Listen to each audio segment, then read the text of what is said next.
નમસ્કાર વિદ્યાર્થી મિત્રો, આજે આપણે ધોરણ 8ના ગુજરાતી વિષયના એકમ 7 પગલે પગલેના પ્રશ્નોત્તરોનો અભ્યાસ કરીશું. આપણે આપણી સ્કૂલના નિયમ મુજબ પ્રશ્નોત્તરો નોટબુકમાં લખવાના પણ છે, તો તમે વિડીયો ધ્યાનપૂર્વક જોશો પણ અને સાથે સાથે પ્રશ્નો લખશો પણ. પ્રશ્નો આ મુજબ છે. સૌપ્રથમ આપણે વિકલ્પોનો અભ્યાસ કરીશું, જેમાં પહેલો વિકલ્પ છે કવિએ પંથ કેવી રીતે કાપવાની વાત કરી છે. જવાબ છે અંતર ઉજાડીને. 2. ખાંડાની ધારે કેવી રીતે ચાલવાનું છે. જવાબ છે ધીરજથી. 3. કવિ કોને અજવાળવાનું કહે છે. જવાબ છે અંતરને. 4. જીવન પંથ કેવો છે. જવાબ છે દુર્ગમ. હવે આપણે ખરા ખોટાઓનો અભ્યાસ કરીશું, જે આ મુજબ છે. પગલે પગલે કાવ્યના કવિ સંતબાલ છે. ખરું. 2. કવિએ વીરા સંબોધન ભાઈ માટે જ કર્યું છે. ખોટું. 3. કવિ પગલે પગલે પ્રેમળતા પ્રગટાવવાનું કહે છે. સાચું કે ખરું. 4.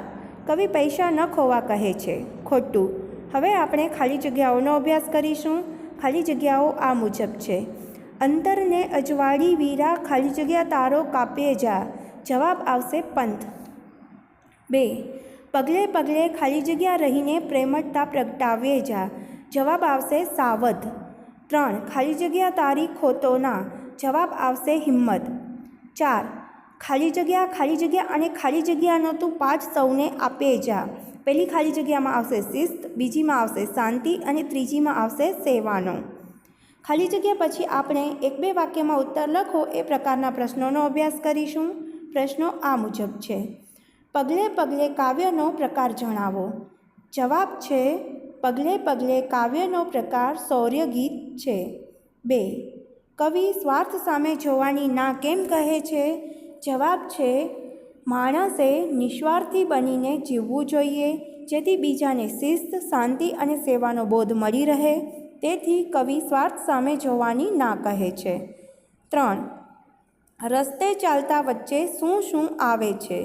જવાબ છે રસ્તે ચાલતા વચ્ચે કાંટા, કાંકરા અને તડકામાં તપેલી રેતી એટલે કે ધોમ ધખનતી રેતી આવે છે. 4. કવિ સૌને શું આપવા કહે છે. જવાબ છે કવિ સૌને શિસ્ત, શાંતિ અને સેવાનો પાઠ એટલે કે બોધ આપવા કહે છે. હવે આપણે વ્યાકરણને લગતા પ્રશ્નોનો અભ્યાસ કરીશું, જેમાં સૌપ્રથમ આપણે સમાનાર્થી શબ્દોનો અભ્યાસ કરીશું. સમાનાર્થી શબ્દો આ મુજબ છે. ખાંડુ શબ્દનો સમાનાર્થી શબ્દ તલવાર છે. ધૈર્ય શબ્દનો સમાનાર્થી શબ્દ ધીરજ છે. દુર્ગમ શબ્દનો સમાનાર્થી શબ્દ મુશ્કેલ માર્ગ છે. શિસ્ત શબ્દનો સમાનાર્થી શબ્દ નિયમમાં રહેવું એવો થાય. અંતર શબ્દનો સમાનાર્થી શબ્દ હૃદય છે.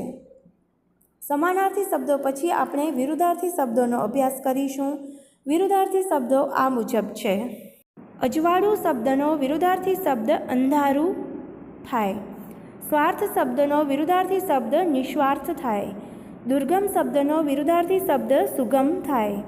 શાંતિ શબ્દનો વિરુદ્ધાર્થી શબ્દ અશાંતિ થાય.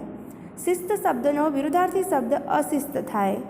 હિંમત શબ્દનો વિરુદ્ધાર્થી શબ્દ નાહિંમત આવે. અહીં આપણી પ્રશ્નોની સમજૂતી પૂર્ણ થાય છે. ફરી મળીશું નવા વિડીયો સાથે. આભાર.